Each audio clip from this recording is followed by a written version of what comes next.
What motivated me to use social media as a researcher, I guess happened sort of opportunistically. I got one of those LinkedIn requests and I thought, well, what's this all about? I didn't really want to use Facebook at that stage as me, John Boyages. I thought I'll let my wife do that. And so I got LinkedIn, and I then started filling out my profile and what publications I had, etc., etc.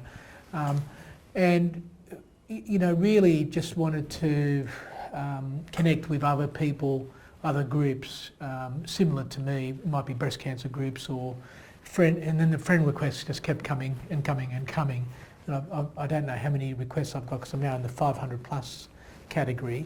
But I know that's a medium that I use a little bit, not a lot.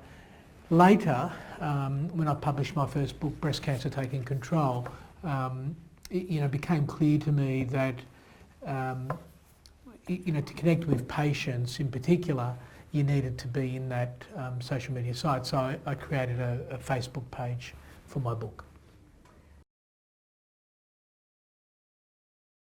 When I released my third book, which was, my second book was DCIS of the Breast Taking Control, my third book was Male Breast Cancer Taking Control, it became clear that possibly a Twitter account may be useful. So I opened a Twitter account under my own name and started using that. But I must say I don't use that a lot, and I probably underutilise the use of Twitter. My inbox, all this Twitter stuff, tracking and so on, I don't have time to get in there and have a look what's going on. But if something major comes out, it might be a major breast cancer story, it might be one of our research papers gets published. So we've just had a publication accepted on our liposuction for lymphedema. We've started doing liposuction on these patients. We're probably one of the 4 places in the world that does it. We get patients from all over the country, and certainly when our publication is going to be released in a couple of weeks, I'll be probably using I can't remember what it's called now. I think it's Buffier. I think it's a platform that posts it on Facebook, LinkedIn and Twitter at the same time. So that's an efficient way for me.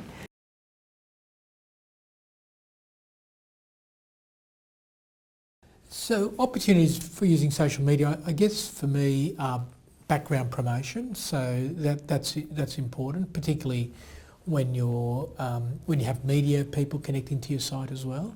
So when something goes up on the Breast Cancer Taking Control Facebook page, then I know that a couple of media people are on there, so they're knowing that I'm still there, I'm still publishing, still commenting as an expert in the field to a broader audience. So I think that's important.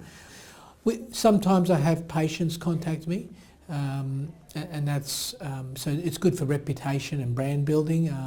So someone said to me once, "You're a brand in yourself," and in terms of your field of breast cancer and your writing and so on. And I find that I do get a lot of patients trying to contact me and get advice, and that's something I try and do.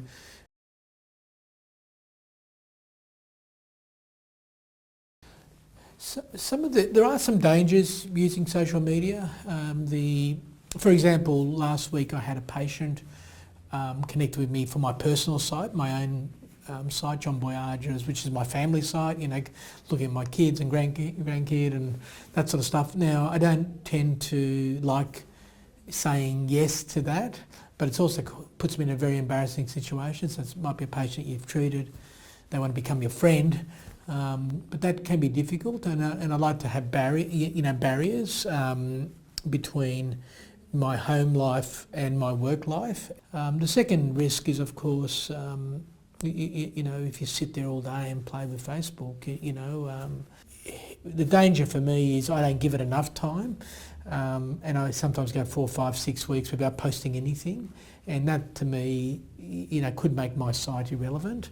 The other danger in LinkedIn, for example, I recently noticed there was some researchers, I can't remember what country it was, but it was some of the Eastern Bloc countries where they posted, a difficult patient case, and I then gave my comments on it, what I would do in this situation, and it was, quite amazing. All these doctors and researchers all over the world writing about this patient, and I think, that's again great for that patient, getting worldwide opinions. Danger is then a few more came in, and I thought, well, I can't, keep up with this. An interesting question is whether social media affects, physical interactions at conferences or other face-to-face meetings, and I think it does so in a positive way. So, a few years back I lectured at the Dragons Abreast, I think, site at Townsville, another public forum at Newcastle. Many of those people in the audience have become my likes, and I've then kept up with them, and this year I've been invited back to lecture again at Townsville and also at Newcastle, and you can see that having that relationship with those people in the audience for the last 2 years has been important. And I have people come up to me and say, I'm one of your groupies, and I don't know who they all are, and I forget people's names, and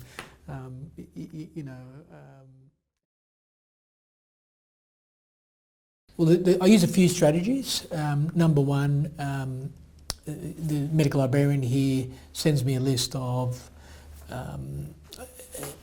relevant research that gets published. At least once a quarter she might send me a list on DCIS or invasive breast cancer or male breast cancer or something like that. So that's one way. When I lecture, I always update my slides, and I then do my own searches, say Google Scholar, using Macquarie University Library System, for example, and just make sure there's nothing new. So recently at the nurses, they asked me to lecture on rare breast cancers, which was very difficult because I haven't lectured on that. I treat them, but I never usually lecture on that sort of stuff. So it took many, many hours of time, even when I was on holidays. ResearchGate is obviously, a new social media that I forgot to mention. Again, I don't use that a lot, but I noticed that it's pretty good because it gives me feedback, and it's a ridiculous number of people who are downloading my publications. I just found it astounding that, once you get onto ResearchGate, then people get to connect with you and download your publications. Now, so that's another way. The other way is my patients. I learned so much from my patients. They might come in and say, did you hear the latest thing in the Sydney Morning Herald this morning, or the Australian, or I read the Economist magazine or something, and I found this. Now, a lot of the time it's irrelevant. Other times it's very relevant. It's the latest research that they read about, and so I think that's a good way. The other thing is I'm asked to make a lot of media comment, and when that happens, I then have to sort of stop everything, get the paper, or get the journalist to send me the paper so I can read it, comment on it, and oftentimes it may take 3 or 4 hours of my time. So last time it happened, I was having breakfast with my wife on a Saturday morning, at a cafe near the water, and the phone call comes in, Channel 7, we want to do this, we want to do that, can you find us a patient? And you then spend the next, have to finish brekkie early, drive home, which, live around Macquarie Uni, and then do the research, read the paper, find a patient. But if we're not responsive to traditional media, we lose relevance as an organisation. We've got to have opinion leaders here at Macquarie University that are constantly out there talking and thinking breast cancer, and that's really important. So I think it's very hard to keep abreast, so to speak, in my breast cancer field, but it's writing books like Breast Cancer Taking Control. Whenever I write my books, I do a lot of research in terms of every sentence is validated by the latest article. Look, I'm sorry about that noise. That bing bing is when LinkedIn makes a noise, and I don't know how to turn it off. But 4 minutes ago there was, John, you're getting noticed. See who's viewing your profile on LinkedIn. So that's something I did. I don't know why I did it, but I decided to pay the upgraded version of LinkedIn. You can actually see who's looking at you, okay? And I find that in my new role, that's quite important, that as a Associate Dean of International Engagement, so my role is to connect with companies and to connect with corporations and so on. I can keep sort of one step ahead of who's looking at me. You find if you have a story in the newspaper or if you're giving a lecture or something like that, your LinkedIn profile, suddenly people are looking at you more. So that's an interesting extra if any of your students get into higher positions, where it gets more political, for example.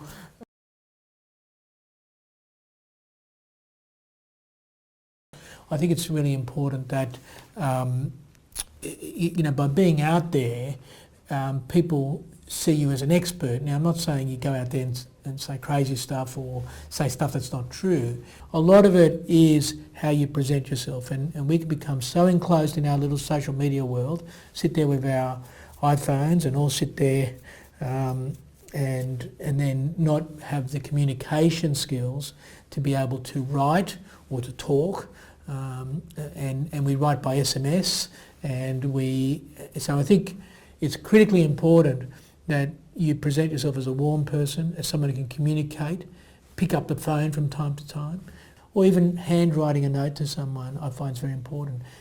It's that sort of engagement which I think still the human element is very important, and your biggest marketers are not social media, are your patients or your customers, and word of mouth.